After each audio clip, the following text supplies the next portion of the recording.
সারা দেশে যথাযোগ্য ধর্মীয় মর্যাদায় পালিত হচ্ছে পবিত্র শবে বরাত। এই রাতটি লাইলাতুল বরাত হিসেবেও পরিচিত। পবিত্র শবে বরাত উপলক্ষে বায়তুল মুকাররমে আলোচনা করেন ধর্ম উপদেষ্টা।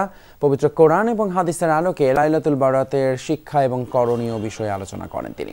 ইসলামী চিন্তাবিদরা বলেন, এই রাতে বেশি বেশি নফল ইবাদত, কোরআন তেলাওয়াত এবং জিকিরের মাধ্যমে আল্লাহর নৈকট্য লাভের সুযোগ রয়েছে। তাই ধর্মপ্রাণ মুসলমানরা বাসাবাড়ি ছাড়াও মসজিদে মসজিদে নফল নামাজ, পবিত্র কোরআন তেলাওয়াত করছেন।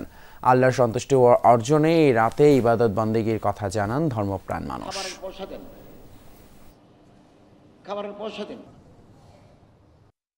এই রাতের জন্য দীর্ঘ 1 বছর থেকে অপেক্ষা করে আছি।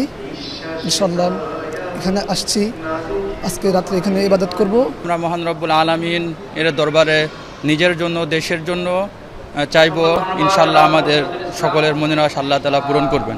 আপনারা যাকাত গরিব দুঃখী মানুষকে দিবেন, আত্মীয়স্বজনকে দিবেন, অল্প টাকা ইসলামী ফাউন্ডেশনের যাকাত বোর্ড একটা অ্যামাউন্ট দিবেন, এবং এই অল্প টাকা আমরা এত সততার সাথে, স্বচ্ছতার সাথে বিতরণ করি, নয় করার সুযোগ নাই।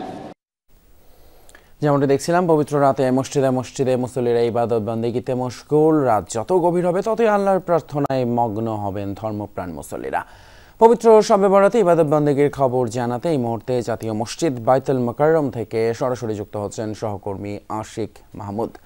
আশিক, আমরা বলছিলাম খবরে নফল নামাজ পড়বেন মুসল্লিরা, আরও নানান রকম ধর্মীয় নিয়ম কানুন বা রীতিনীতি তারা পালন করবেন বলে মনে হচ্ছে। কি দেখছেন, মুসল্লিদের ভিড় কেমন, কি করছেন তারা আল্লাহর সন্তুষ্টি লাভে?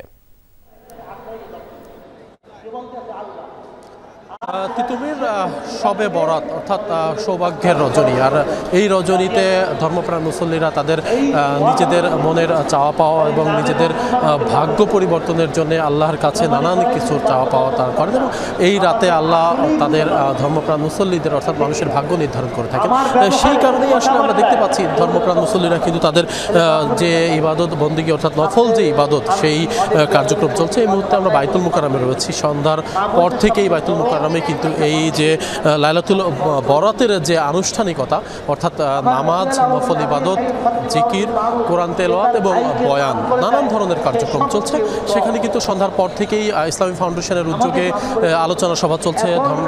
সন্ধ্যার পরে ধর্ম উপদেষ্টা সেখানে আলোচনা করছেন। এরপরে আরও যারা আলেম ওলামারা রয়েছেন তারা কিন্তু এখনো বয়ান করছেন। এর পাশাপাশি যারা সাধারণ মানুষ অর্থাৎ মুসল্লিরা তারা তাদের নফল ইবাদত করছেন, কেউ নামাজ পড়ছেন, কেউ কোরআন তেলাওয়াত করছেন। এর পাশাপাশি অনেকে জিকির করছেন, নফল ইবাদত করছেন, অনেকে আল্লাহর কাছে কান্নাকাটি করছেন। কারণ এই রাতে যেহেতু আল্লাহ তাদের মানুষের ভাগ্য নির্ধারণ করে থাকেন, সেই কারণে সবাই বলছেন যে তারা পরিবার পরিজনের জন্য দোয়া চাইতে এসেছেন, দেশবাসীর জন্য দোয়া চাইতে এসেছেন, যাতে করে যে আগামীতে যে সময়টা তারা পার করবেন যাতে সুন্দর স্বাচ্ছন্দ্যে তারা পার করতে পারেন, এবং তাদের ভাগ্যে যেন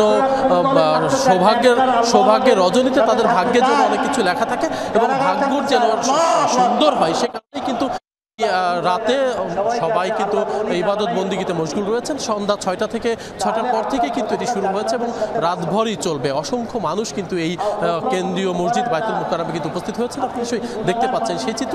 রাতভরই কিন্তু এই যে চিত্র অর্থাৎ ইবাদত বন্দেগী এবং নফল ইবাদতের যে চিত্র সেটি কিন্তু রাতভরই চলবে। তিতুমির। আশিক মাহমুদ, অসংখ্য ধন্যবাদ আপনাকে, জানাচ্ছিলেন বায়তুল মুকাররম থেকে।